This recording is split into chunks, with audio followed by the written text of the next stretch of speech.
On se retrouve tous là ce soir pour un nouveau Day Live. Ce soir, on parle bouquin. On va retrouver Jean-Baptiste et Thomas pour parler de livres qu'ils ont choisi de nous présenter, hein. Donc, on va prendre un livre de l'US Normandie que Thomas a choisi de nous présenter qui s'appelle Une vie, un souvenir. Et JB, lui, a choisi de nous présenter un livre de l'autre côté, du côté allemand. Alors, je n'ai plus le titre en tête, mais il nous donnera tout à l'heure. On commencera par Thomas et ensuite JB nous rejoindra gentiment ensuite. Comme d'habitude, je vais attendre que Thomas se connecte pour l'inviter et puis bah, Thomas est là, il est présent, c'est parfait. Et on va commencer le live tout de suite. C'est parti.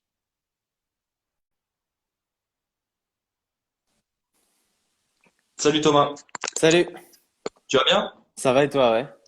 Impeccable. Impeccable. Bah, merci beaucoup en tout cas de pouvoir faire ça. C'est super agréable de pouvoir participer à un truc et puis malgré le contexte actuel de pouvoir causer entre passionnés de tout ça, quoi. Bah, merci à toi de nous présenter ce livre-là ce soir. Et puis merci à tous d'ailleurs de répondre présent à chaque fois pour les lives qui sont présentés là, que ce soit un peu les vétérans ou les bouquins. On a voulu changer un peu ce soir et, euh, et présenter des livres. On fera un prochain live certainement avec les films parce qu'on en a parlé sur les derniers lives. La discussion avait un petit peu dérivé.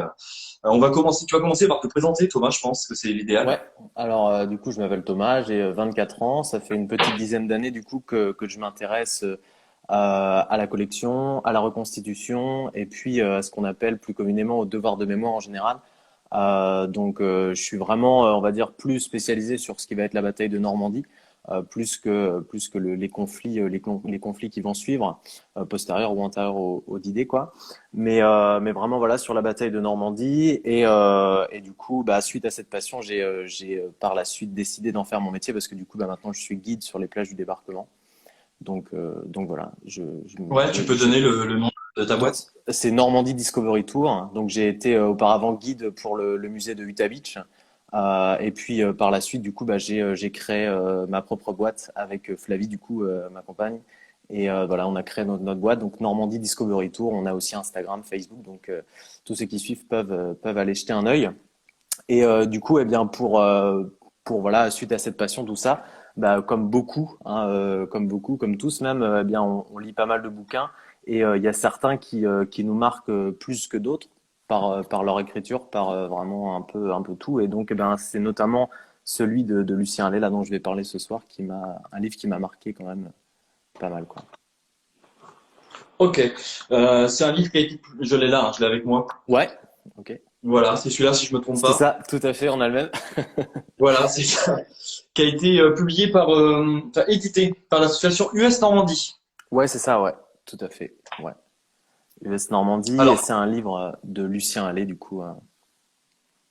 d'accord, c'est quelqu'un que je connais pas, je vois pas qui c'est, ce monsieur-là. Il doit être connu en Normandie, je pense. Ouais, ben en fait, alors lui, son nom est pas forcément connu, mais on va dire que son œuvre, autre que le livre, est connue. C'est en fait c'est lui qui a fait le mur du souvenir à Port-Fiolet, Oui. entre Picauville et Chef-du-Pont, le mur du souvenir. Donc c'est lui qui a fait. Donc voilà, à partir de 1982, il va se dire qu'est-ce que je peux faire pour marquer un petit peu les esprits ici, laisser une trace de tout ça.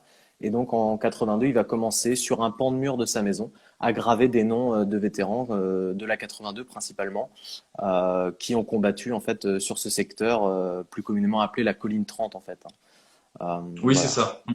Tout à fait. Donc Je suis en train ce fameux mur, il est en photo dans le livre, tout à fait, ouais. si je me trompe pas, hein. Ouais, c'est ça, ouais. Bon, il est connu partout, ça, on est tous passés devant, je pense. Mm. Moi, plusieurs fois, parce que je me perds toujours dans les marais, mais on est, on est tous passés au moins une fois devant, je pense. Et ce que je trouve assez intéressant en fait avec ce secteur déjà, c'est que c'est un peu plus reculé. On y est tous passés, mais c'est vrai qu'on y va quand même un peu moins que le triangle, on pourrait dire 40 ans, Sainte-Mère, Sainte-Marie-du-Mont, Utah Beach, pour le Ouais. secteur américain, je parle, hein. On y passe quand même beaucoup moins du côté de Picauville, Chef-du-Pont, Pont-l'Abbé, tout ça, on y passe quand même un peu moins. Et pourtant, c'est un secteur qui est très intéressant. Même moi, le premier, hein, je suis le premier à quand même un peu moins m'intéresser à ce secteur parce que voilà, pour X raisons. Mais je me suis quand même un petit peu penché sur le sujet en lisant notamment le livre de Lucien Allais, quoi. Ah, c'est un livre qui fait partie d'une collection, il y en a plusieurs quand même. Enfin, il en a publié plusieurs.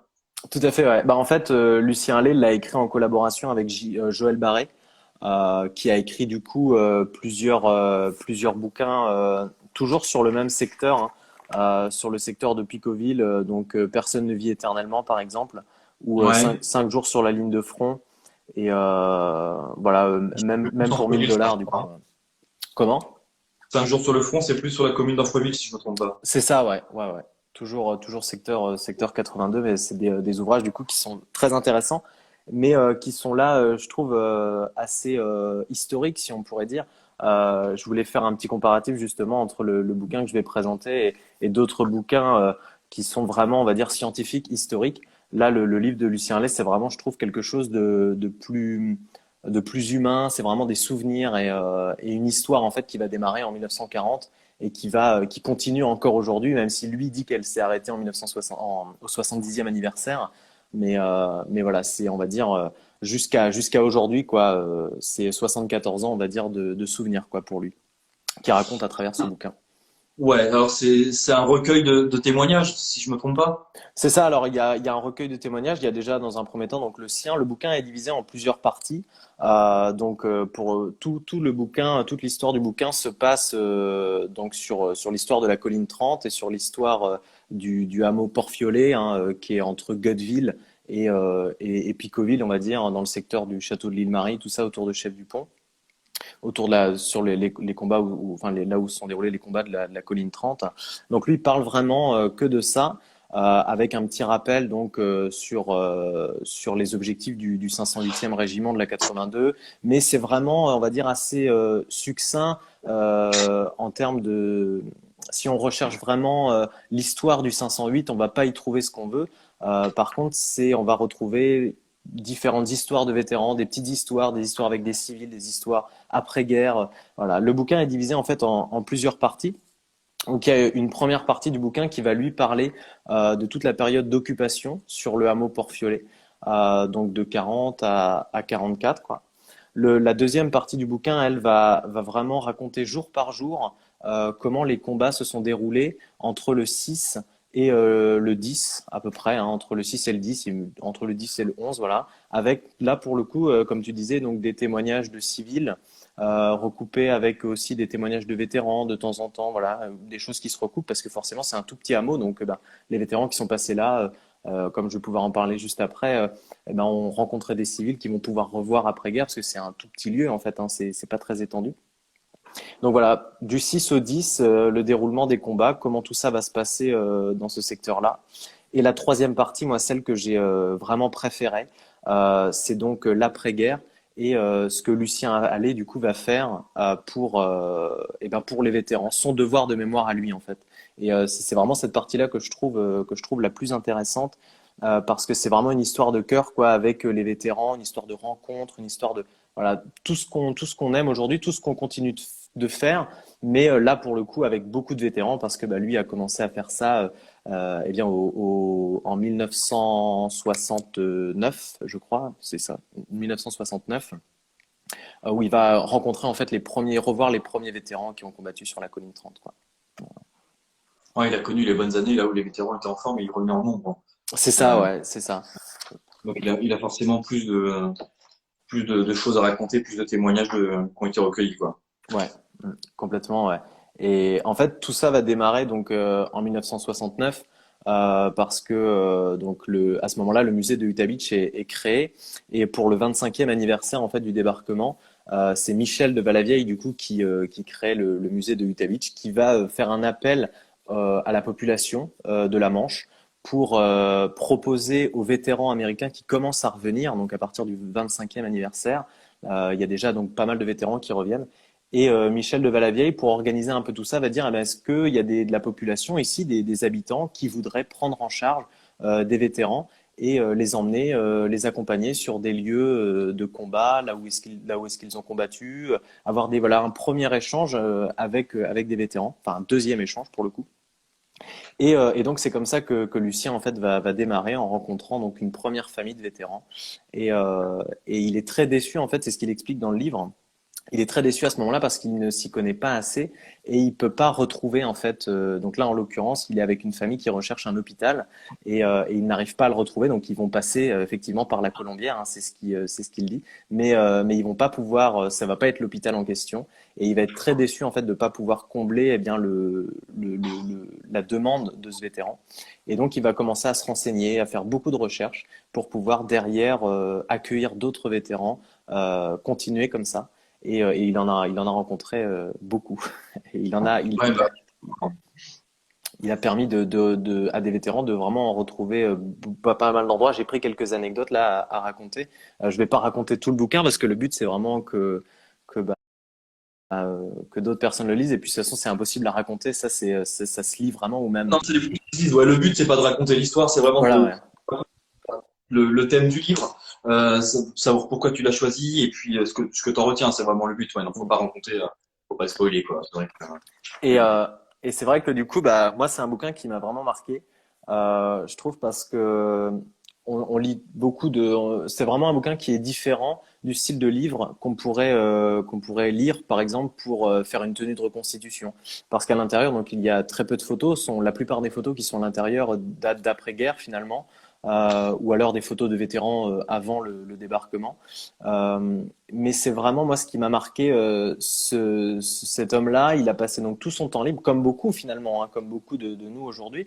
Il va passer tout son temps à essayer d'accueillir des vétérans de les aider à remettre un peu le puzzle droit, quoi, à reformer le puzzle pour les satisfaire, quoi. Et ça va faire plaisir à de nombreux vétérans, dont certains avec qui il est resté très proche par la suite, après les avoir rencontrés, dont Tom Porcella, par exemple, qui ouais. était un très bon ami de Lucien Allais. Et donc voilà, ils racontent leurs histoires comme ça et ils vont permettre, eh bien, au fur et à mesure, par des souvenirs, dire bah tiens, j'avais rencontré un enfant à cet endroit-là. Et puis donc Lucien faisait des recherches et puis eh ben, il se trouve que cet enfant, il habite pas très loin, il a grandi et ils vont pouvoir se retrouver comme ça. Et ça, moi, c'est vraiment ce qui m'a marqué. Tu parlais de Tom Portela, donc il a lui sorti un livre. Ça, Exactement, ouais. intéressant aussi à j'ai un assistant qui me donne les livres. Enfin, c'est super complet comme truc. Et du coup, voilà, pour ceux que ça intéresse, son histoire à lui. Et ben, en Et fait, à c'est assez Stéphane, marrant du coup que. qui a apporté beaucoup son histoire en Normandie d'ailleurs. Ouais, c'est vrai, et c'est assez marrant du coup que tu montes ce livre-là parce que, eh bien, quand Tom Porcella a voulu écrire ce livre, il s'est rendu du coup en Normandie, donc il est retourné sur les lieux des combats de la colline 30, et, et du coup, eh bien, c'est là en fait qu'il va rencontrer Lucien Allais. Il retourne en Normandie pour étudier un peu, pour se remettre un petit peu bon, voilà, revoir tout ce qu'il a vécu pendant le débarquement et après. Et du coup, c'est là qu'il va rencontrer, qu'il va tisser des liens avec Lucien Allais, quoi. Et du coup, c'était, eh ben, pour continuer sur Tom Porcella, ça c'est une partie qui m'a assez intéressé justement parce qu'il raconte donc un passage, une anecdote avec Tom Porcella, moi qui m'a bien marqué. C'est qu'en fait, donc en 1996, Tom Porcella est déjà revenu et il revient donc une autre fois avec un groupe de vétérans, donc en juin 96, dont le vétéran Bob Nieblas, pareil du 508. Et les deux hommes en fait vont se retrouver chez Lucien Allais avec Lucien à boire un café avec lui. Et sauf qu'en fait, il y a un petit malaise parce que les deux vétérans ne se reconnaissent pas. Ils ont pas les mêmes souvenirs. Pourtant, ils ont combattu au même endroit, dans la même unité. Mais il y a, pour resituer un petit peu, sur la colline 30, il y avait un peu plus de 200 hommes qui se sont battus. Donc, grossièrement, ils se connaissaient tous. Et donc, eh bien, ces deux hommes, voilà, il y a un petit malaise parce que, ben, ils savent pas exactement comment ça se fait qu'ils ne se reconnaissent pas et qu'ils n'ont pas la même histoire. Et il se trouve en fait que Tom Porcella, dans la journée du 6 juin, va accompagner un soldat américain qui se bat sur la colline 30, qui vient de recevoir un éclat d'obus sur le visage. Et donc, en fait, il se met directement sur lui et lui dit ne mets pas tes mains sur ton visage parce que ça pourrait risquer de s'infecter. Viens avec moi, je vais t'emmener donc à l'antenne de secours qui était présente sur la colline 30. Et ça s'arrête là. Donc Tom Porcella l'emmène et il retourne à son poste. Et sans avoir derrière la quelconque idée si oui ou non ce soldat s'en est sorti ou pas, quoi. Et donc, eh ben, c'est toujours resté un point d'interrogation pour Tom Porcella parce qu'il se dit, bah, tiens, je sais pas si je l'ai aidé ou s'il s'en est sorti ou pas. Et donc, il a commencé à chercher un peu Tom Porcella dans les réunions du 508 si, si eh bien, il y avait un des gars qui se souvenait avoir été blessé, tout ça. Et donc, bah, il a jamais vraiment retrouvé. Et en 1996, eh ben, ils font les cérémonies, tout ça. Et par le plus grand des hasards, Tom Porcella va lui dire, juste à la fin des cérémonies, la veille de partir, Tom Porcella va dire à Bob Nieblas, est-ce que tu as été blessé sur la colline 30? Et donc Bob Nieblas va lui dire oui, et ce serait pas toi qui m'as demandé de ne pas mettre ma main sur mon visage. Et donc en Ah fait putain. c'est en 96 qu'ils se rendent compte de ça, quoi. Et donc les deux gars se retrouvent et donc Bob Nieblas n'avait aucun souvenir en fait de Tom Porcella parce qu'il a été blessé dans la journée du 6, soigné, il est resté bah, jusqu'au 10 du coup à l'antenne de secours sur la colline 30. Après je sais pas s'il a été évacué ou pas. Je pense que oui. Et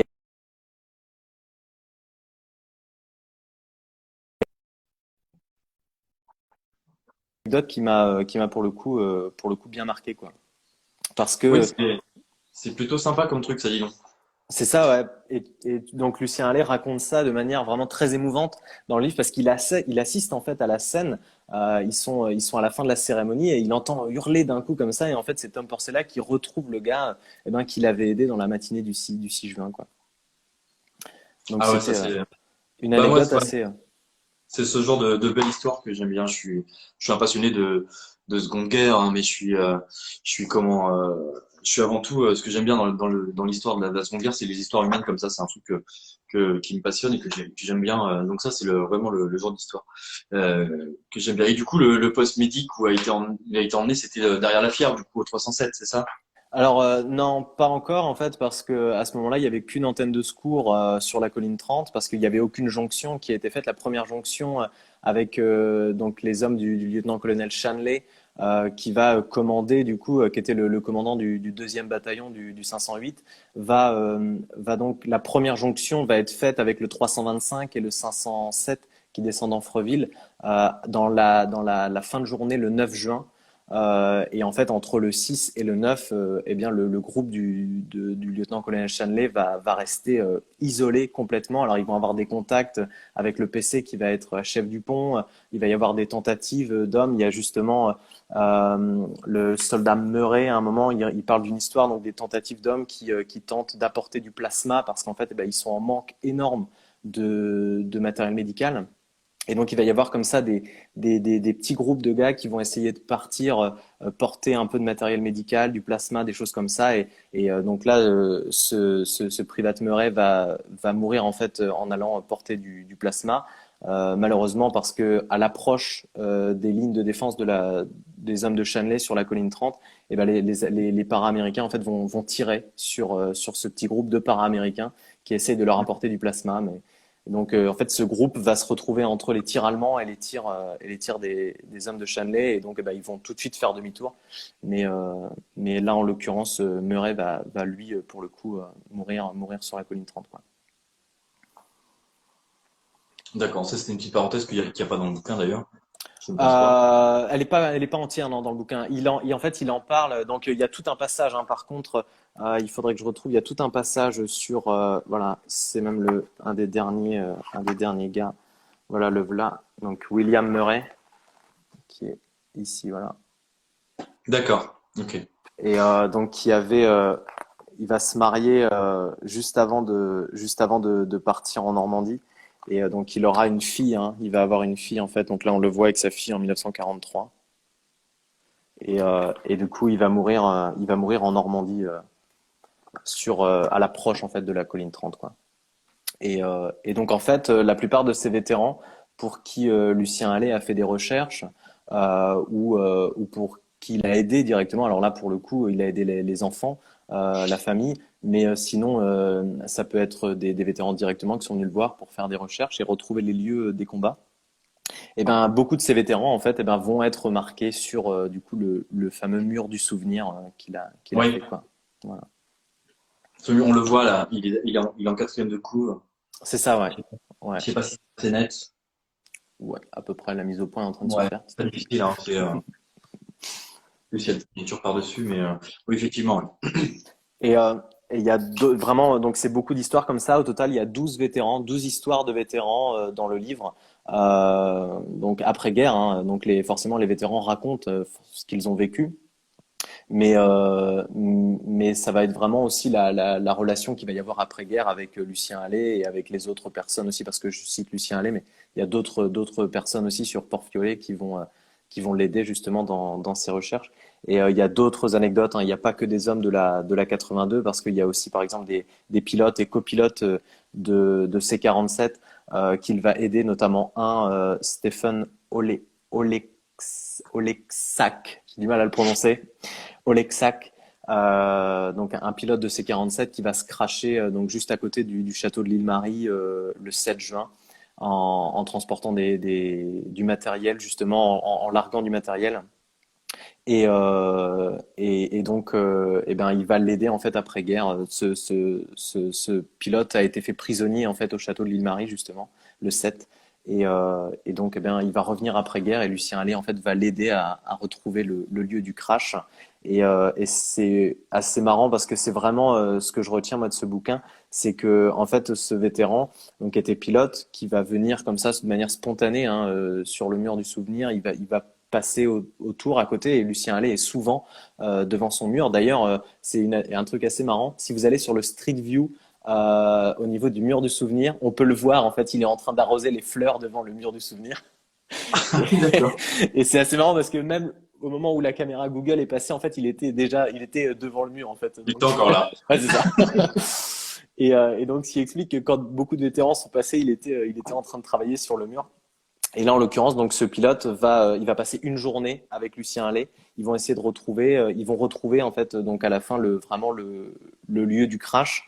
Et donc en fait, il va lui dire à la fin, avant de repartir, il va dire à Lucien Hallé, ben merci beaucoup.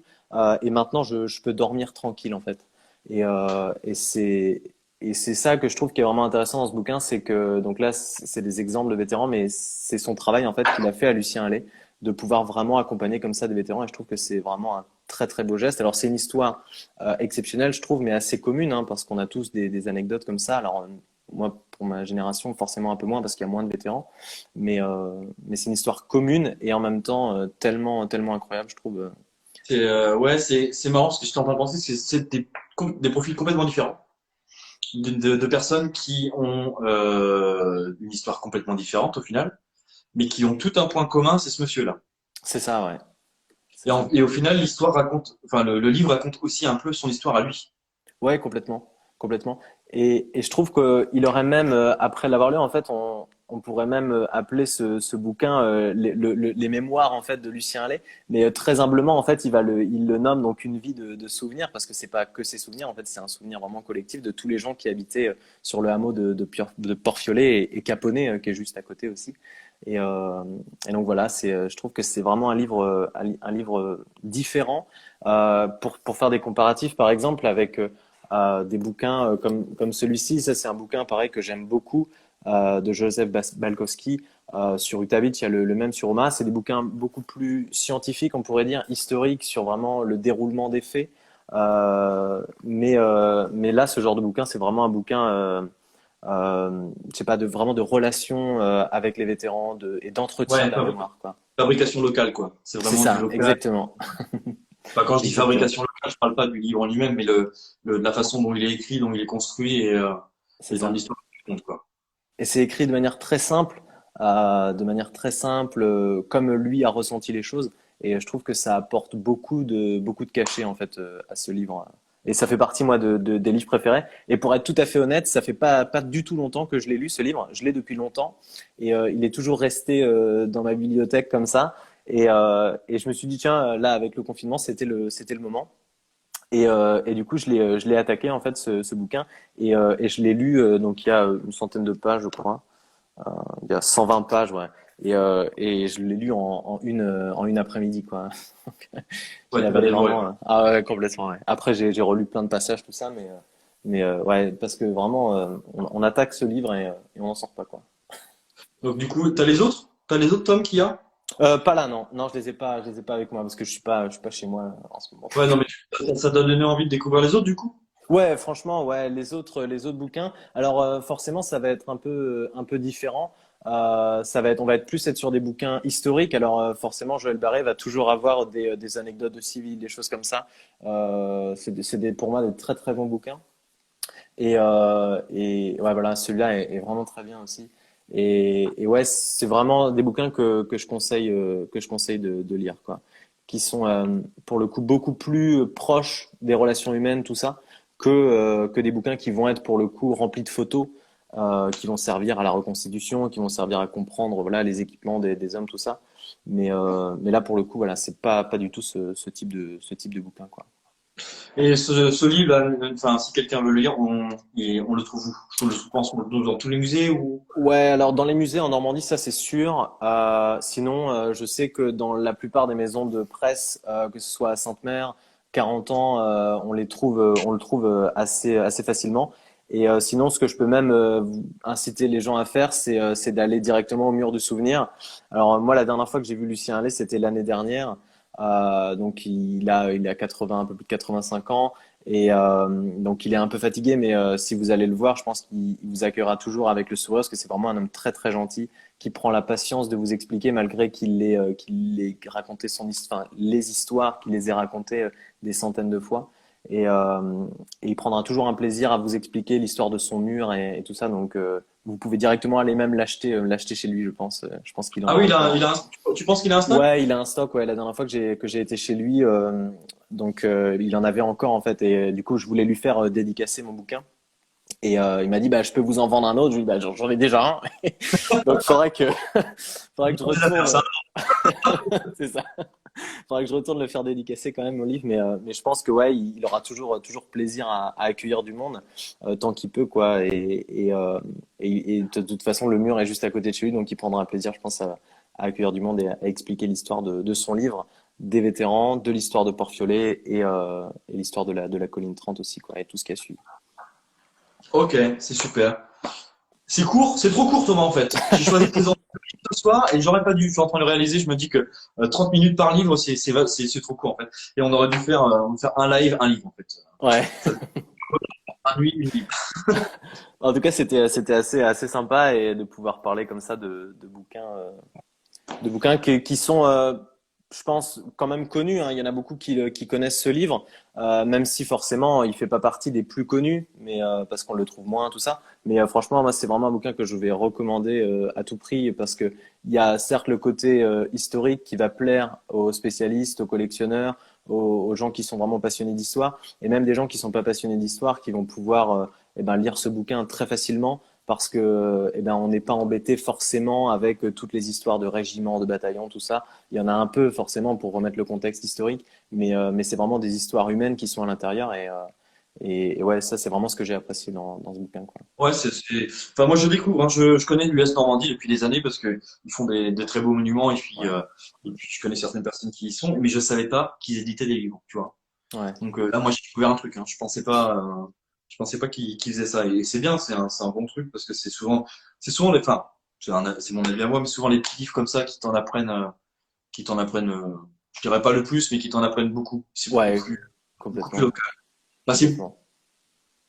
ils t'en apprennent, les autres bouquins en apprennent beaucoup, mais là c'est vraiment précis, c'est vraiment des gens du coin, c'est des gens qui l'ont vécu, et je trouve ça, c'est le genre de livre ouais, que j'aime bien.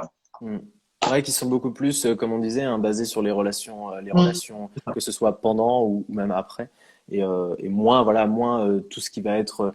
Il y a voilà plein d'auteurs qui sont très très connus et qui font un boulot remarquable sur l'aspect historique, mais des fois ça fait du bien aussi de changer un petit peu de manière d'écriture et de manière de Il faut les présentation, deux tout ça. sortes de livres, parce Ça, c'est il faut mm, une certaine richesse pour le côté histoire, le côté recherche, c'est super important. mm.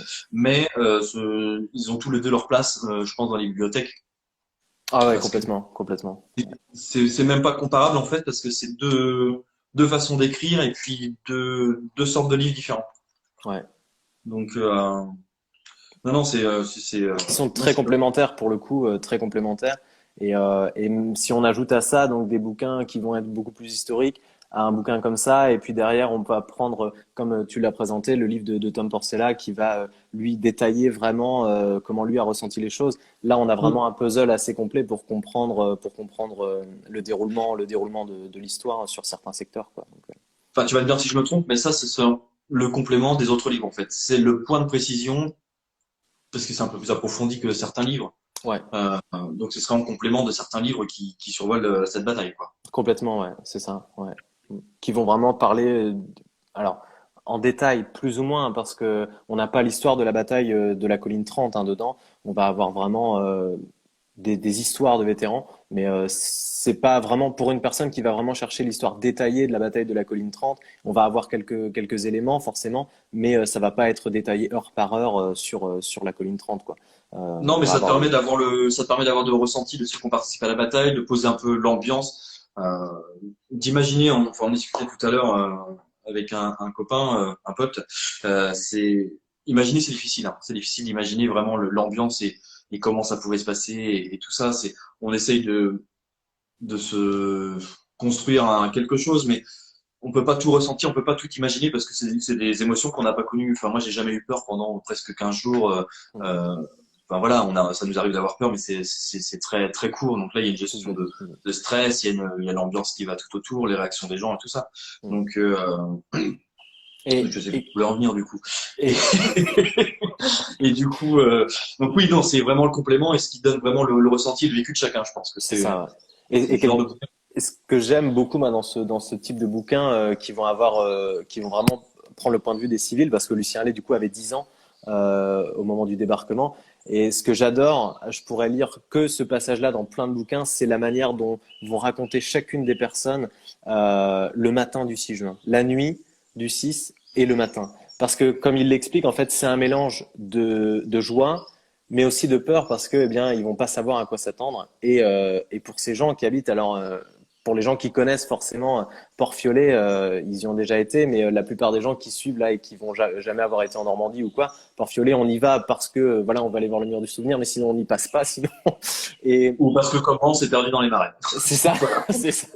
Et du coup, eh ben c'est pour ces gens en 1944, c'est la première fois qu'ils vont voir des Américains qui ont passé en plus plusieurs mois à faire du sport, qui sont vraiment taillés comme des sportifs, et ils vont être Ouais. impressionnés. Et le passage où Lucien Allais raconte la première fois où il voit ces Américains, c'est bref, mais je veux dire, il n'y a pas besoin on arrive, on voit tout de suite la scène, quoi. Là, c'est vraiment, c'est tellement détaillé par quelqu'un qui l'a vu dans les yeux d'un enfant de 10 ans que pour lui c'était incroyable quoi, incroyable de voir ça et bon après il s'attendait pas à ce qu'il y ait autant de combats qui allaient suivre, mais c'était voilà un mélange de joie et de stress. Oui, et de peur, parce que bon, il y a les Américains qui sont là, c'est génial, mais enfin, je pense qu'en tant que Normand, tu dois te dire, pourvu que ça marche, parce que si les Allemands reviennent, qu'est-ce qui nous attend, quoi? C'est Je pense ça, il y a cette question, quoi. Donc, c'est ça. il y a la joie, il y a la peur, enfin, je pense que c'est une situation de vie qui est assez anxiogène, hein. Ça doit apporter énormément de stress, de peur. Enfin, ça doit être l'inquiétude des proches qui n'habitent pas forcément à côté, que t'as pas de nouvelles, parce qu'aujourd'hui, on a les smartphones, on a Internet, on a plein de trucs. À l'époque, c'est un peu plus compliqué. Donc je pense que non, un ressenti qui est complètement différent et que nous, enfin, je pense, moi, je suis incapable d'imaginer, hein. Complètement, ouais. Incapable. Hein, c'est sûr. C'est impossible d'imaginer, ouais, exactement enfin, ce qu'ils ont vécu à ce moment-là.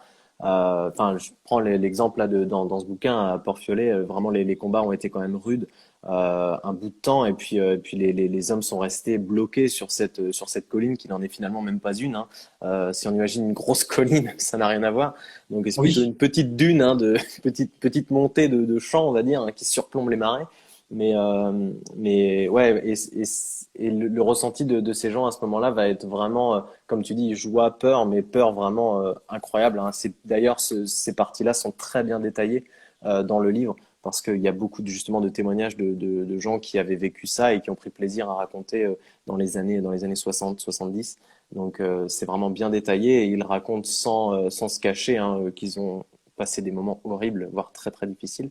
Et certains, il y a même des histoires hein, où ils vont hésiter en fait à aider ces Américains parce que eh bien c'est quand même risqué. Alors au début, ils le disent plusieurs fois, hein, ils veulent pas trop avoir de contact avec les Américains, ils attendent la nuit pour pouvoir aller les voir. et puis leur apporter à manger, leur apporter. Il y a une des fermes dedans qui va donc ils vont distribuer par jour 200 litres de lait.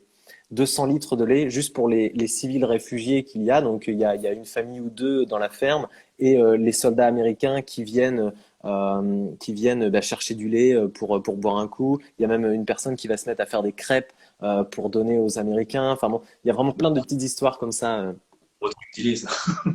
qui, euh, qui sont, euh, qui sont incroyables. Deux- Ça paraît absurde, mais 200 litres de lait pour l'époque, les élevages, ils font pas la taille de ceux d'aujourd'hui, c'est énorme, quoi.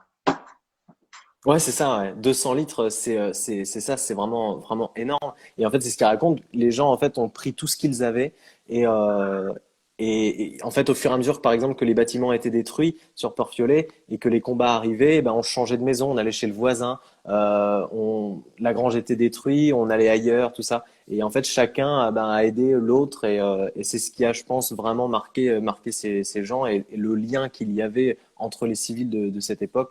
Et les vétérans et les civils quoi il y a un vétéran qui parle de justement il l'appelle le boy qui vient lui apporter du lait tous les jours parce qu'il est blessé donc ça c'est plus au niveau de Caponnet et en fait bah, il va retrouver ce boy justement dans les années 80 alors le monsieur du coup a une soixantaine d'années mais c'est incroyable quoi les vétérans sont hallucinés de voir et n'ont pas oublié et c'est ça surtout Et ça, c'est pareil, je pense que c'est pas en temps de guerre, mais on peut pas imaginer l'émotion de revoir quelqu'un, enfin, des années après que tu as rencontré dans une situation hyper difficile, et puis là, ça c'est pareil, ça doit être, enfin, l'ascenseur émotionnel, il doit être énorme, quoi, je Complètement, pense. complètement. Et ce bouquin en est rempli, donc c'est pour ça, ouais, je vous conseille vraiment de le lire parce que c'est vraiment, il y a des moments drôles, des moments tristes. Et moi, j'avais des réactions, pourtant, j'ai pas souvent des réactions physiques, on va dire, quand je lis un bouquin.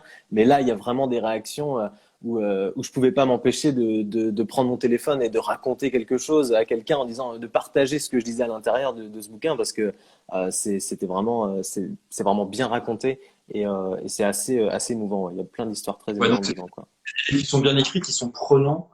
Euh, on va arrêter là, Thomas, parce que j'y vais Ouais. derrière. Bon, ils sont à 22 euros. On les trouve aussi bien au Dida Experience qu'au musée d'Utah ou dans les librairies ou comment tabac presse du coin, hein, du secteur Utah. C'est ça, ouais. Donc, euh, moi, je l'ai pas lu, je l'ai découvert, hein, je te dis avec toi. Je pense que je jeter un coup d'œil sur ce livre. Euh, et puis, et je t'en dirai ce que j'en ai pensé. Ok, parfait. On fera un direct pour en débriefer. Bah, on fait ça. En tout cas, Thomas, je te remercie de t'être prêté au Ouais, bah, jeu. merci à toi. Et Et puis puis, ben, on se retrouve bientôt sur Didergue. on se retrouve bientôt, ouais, tout à fait, ouais. Bonne soirée. Ce sera la sortie. Merci Thomas. À plus tard. Et voilà, c'était donc le livre présenté par Thomas. On est dans le temps. Les lives sont vraiment trop courts parce que on a empiété un peu sur le temps de JB. On va passer carrément de l'autre côté là avec le livre de JB puisqu'on va passer côté allemand. C'est aussi intéressant de savoir un peu. Enfin, moi, je trouve ça excellent de voir un peu comment était que c'était que cette coiffure. Désolé, je connais JB depuis des années. Je l'ai connu, il était tout petit. Il commençait à reconstituer. Non, non, non, non, c'était déjà avant. Comment tu vas? Bah, ça va et toi? Bah écoute, ça va. Si tu commençais par te présenter pour ceux qui ne te connaissent pas. Ok, bah moi écoutez, moi c'est Jean-Baptiste. Je fais de la reconstitution depuis, je saurais même pas vous dire, ça fait 7 ans, facilement 7 ans. Et donc du coup, je fais partie d'une association HBT 44 et avec mon asso. Donc nous, le but c'est de reconstituer un hôpital de campagne. Ouais, je pense qu'HVT 44, on les présente plus. Ils ont fait largement leur preuve, c'est mon avis. Donc, oh si, je pense, enfin, à un moment, faut pas non plus, hein. Qu'est-ce que t'as choisi comme livre ce soir, du coup? Alors moi du coup, j'ai choisi, bah malheureusement, j'ai comme qu'il y a un petit problème ce soir, c'est que j'ai pas retrouvé de livre. J'ai déménagé entre-temps et maintenant Étonnant. Je sais pas pourquoi, c'est étonnant. j'ai paumé le livre. Donc je vais vous en parler à l'oral, je vais pas pouvoir vous le présenter physiquement, mais c'est un livre qui s'appelle Comme un Allemand en France. Et en gros, si vous voulez, c'est un recueil de lettres que les soldats allemands ont écrit quand ils étaient soit en permission en France, soit quand ils étaient en poste en France pendant l'occupation. Oui, poursuis. Donc c'est trois auteurs, c'est trois historiens qui se sont mis à faire des recherches. Donc c'est Aurélie Lumeau, il y a Jeanne Guéroux et Stéphane Martins. Donc je saurais pas vous dire lesquels, mais il y a un Français, un Allemand et un Franco-Allemand. Et donc en gros, si vous voulez, toutes les lettres ont été écrites par les soldats. Donc quand ils étaient en France ou même sur le front, il y a des lettres, pas beaucoup, mais il y a deux trois lettres, il me semble, qui doivent venir du front de l'Est. Et donc toutes les lettres se sont retrouvées aux archives allemandes. Et donc c'est les archives fédérales allemandes qui ont permis de pouvoir faire ce livre. Les archives qui sont ouvertes, hein, qui sont consultables par tout le monde. Il n'y a pas Oui, oui. beaucoup de gens qui le savent, à part certains dossiers qui sont classés, enfin, qui sont pas confidentiels, mais qui peuvent être consultés seulement par les familles. Mais les archives allemandes, elles sont ouvertes et elles sont consultables par n'importe qui. Pas sur Internet, je crois pas, mais on peut écrire un courrier et il t'envoie des copies Et, de- c'est les archives fédérales, ouais. Mm. Et du coup, comment t'en es arrivé à ce bouquin-là? C'est le hasard ou c'est un truc qui t'intéressait? Comment t'as... Alors moi, j'avais vu ça sur une vidéo de Nota Bene. Il en avait parlé. Et du coup, quand il en avait parlé, ça m'a attisé ma curiosité. Et je me suis dit bon bah je vais l'acheter et je vais le lire. Bon, pour tout vous dire, moi je suis pas un grand lecteur, hein. Je vous avoue que j'aime pas trop lire. Mais là, comme Thomas le disait, moi c'est pareil. J'ai commencé à lire et au final, on enchaîne des lettres. Au final, c'est à chaque fois c'est une histoire différente, c'est un point de vue différent. Et on se rend compte qu'au final, il y avait plusieurs mentalités dans l'armée allemande, que ce soit la Wehrmacht, il y avait également évidemment des SS aussi. Et ce qui est super intéressant aussi, c'est que à chaque lettre, il y en a plusieurs parce que souvent il y a des réponses de la famille qui sont jointes aussi.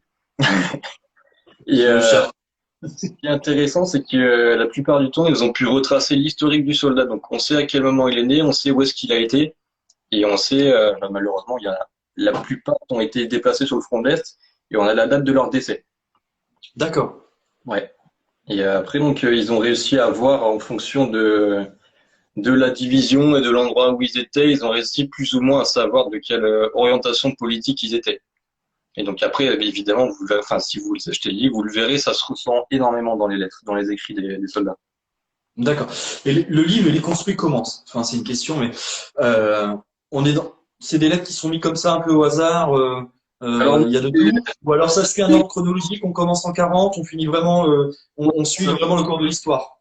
ça suit un ordre chronologique. Donc en 1941, il y avait que 80 000 Allemands environ qui étaient en France, donc pendant la construction du mur de l'Atlantique.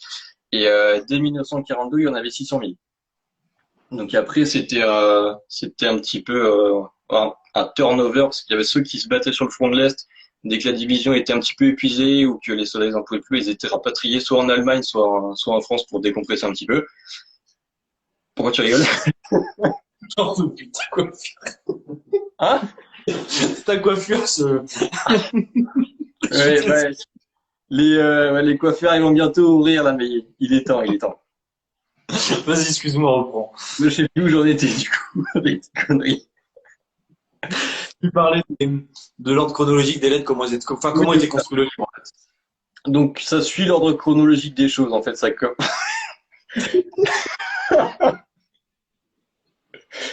Ça va être dur. Ouais. Le problème, c'est que JB, il me connaît, et alors, il voit quand j'ai envie de rigoler ou pas, quoi. Vas-y, poursuis.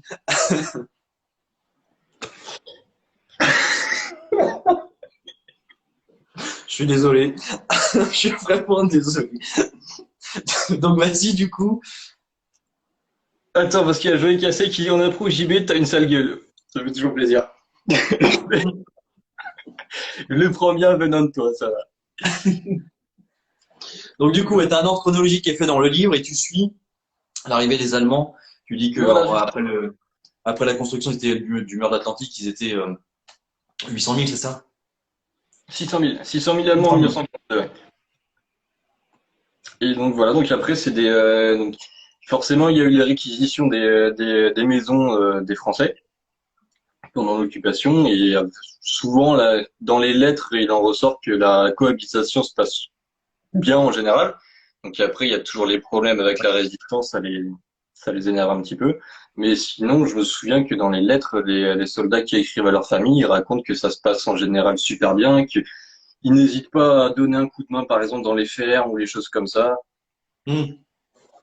Moi, dans ma famille, c'est ce que j'ai entendu. Euh, enfin, une grande tante qui disait que enfin, dans le Finistère, l'occupation allemande s'était relativement bien passée. Mais c'était enfin, relativement, hein. Il y avait forcément eu des accrochages de droite et gauche, mais l'occupation allemande, eux, ils avaient affaire à des gens qui étaient dans la vraie vie paysans et tout ça. Donc, Ouais. hmm. Et sinon, après, ouais, bah, ils parlent de la vie en général. Et donc, après, il y avait vraiment les soldats d'occupation, mais il y avait ceux qui étaient en permission. Donc, si tu veux, il y a deux points de vue différents.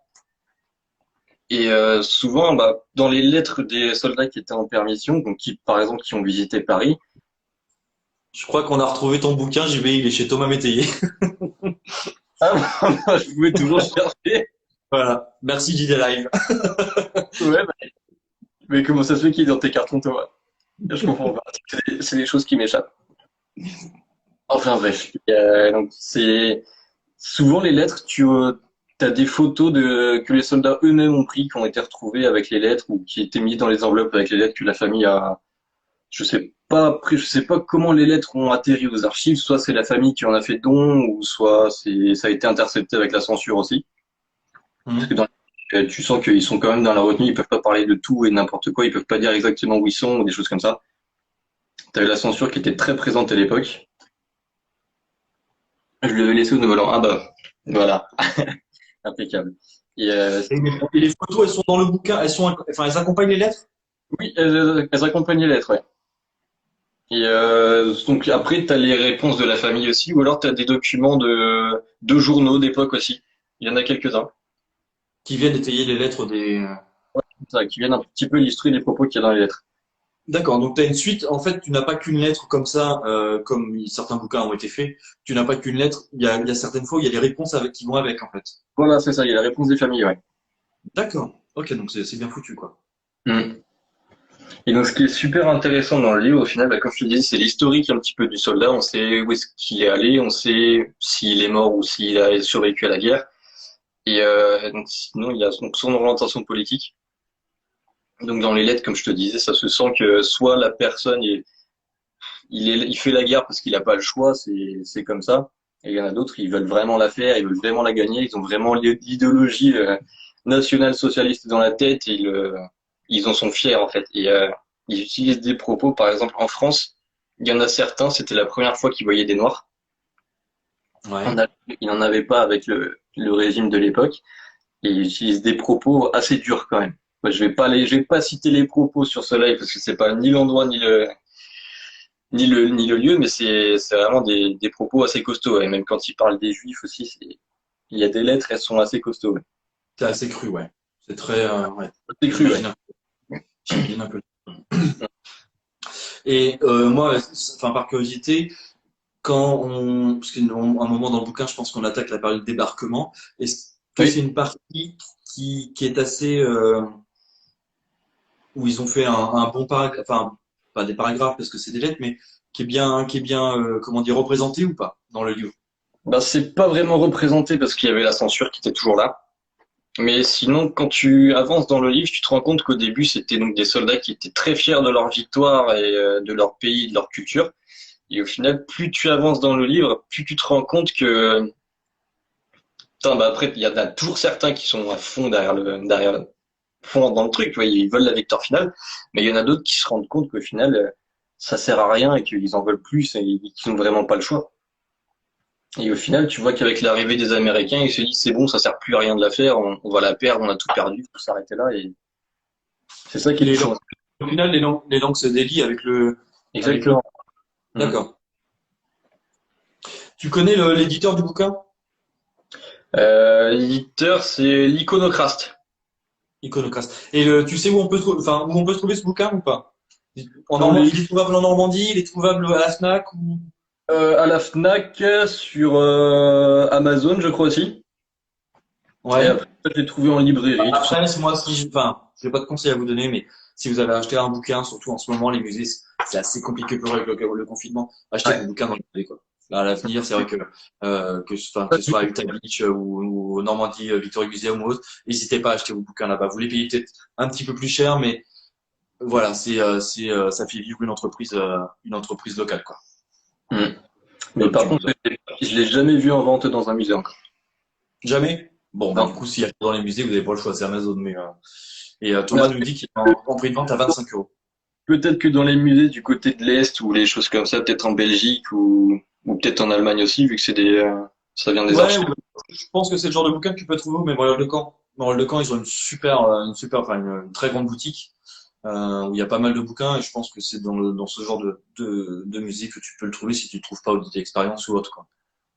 Ouais, bah ouais, tu vois, pour tout te dire, je l'avais acheté il y a 2 ans, il me semble. 2, 3 ans, je l'avais acheté au Forum du Livre à Rennes. D'accord, ok. Mm. Et donc c'est un livre que tu as vraiment bien apprécié, que tu conseilles. Bah, comme je t'ai dit, moi, j'aime pas du tout lire, mais Ouais. celui-là, j'ai vraiment accroché dedans. Ouais. Et si je me trompe pas, tu as attaqué la même chose, ou presque, mais de l'autre côté. Là, tu es en train de lire un bouquin. Écoutez, moi, j'ai commencé ouais, en survolant. Bah, celui-là, je l'ai. C'est Till Victory. Et c'est exactement pareil. C'est des lettres de soldats américains avec quelques correspondances. Et bon, par contre, celui-là, il est beaucoup plus précis parce qu'il y a donc français, anglais, américain et canadien. Et à Ouais, chaque fois, d'accord. il y a toujours le contexte historique avec des dates, des lieux, des batailles aussi. Il y a énormément d'informations sur les contextes. Alors, l'autre, c'est, comme tu l'as pas physiquement, c'est un gros bouquin, c'est un petit bouquin, c'est quel genre de. Il fait 300 pages. Ah oui, Ouais. d'accord. Ouais, c'est le pavé, quoi. Ouais, mais au final, ça se lit super bien. Je te dis, moi qui n'aime pas lire, j'ai vraiment pris. Je vais passer pour un inculte et un illettré. Mais non, franchement, j'ai vraiment mordu dedans. Et enfin, dès que tu commences, t'as envie de connaître l'histoire qui va après, t'as envie de lire l'autre lettre qui suit après. T'as pas envie de le lâcher, quoi. T'as envie de finir d'un coup. D'accord. Bon, tu l'as pas enfilé une seule fois, je pense pas. Non, 300 non. pages. Bah non, à d'autres. Genre, je le prenais pour aller au travail aussi quand c'était en période très creuse, par exemple l'hiver. Je le prenais au travail. Au final, tu vois, même ma responsable, ça l'a intrigué. Et elle m'a dit, ouais, je peux lire le résumé. Je suis, bah, vas-y, lis-le. Elle m'a dit, ouais, quand tu l'as fini, t'as moyen de me le prêter. Et je le passerai à mon mari aussi. Et au final, une semaine après, ils me l'ont rendu. Ils l'ont lu Ah deux oui, fois. un truc qui se lit vraiment bien. Thomas, il dit, c'est écrit gros, il y a plein d'images.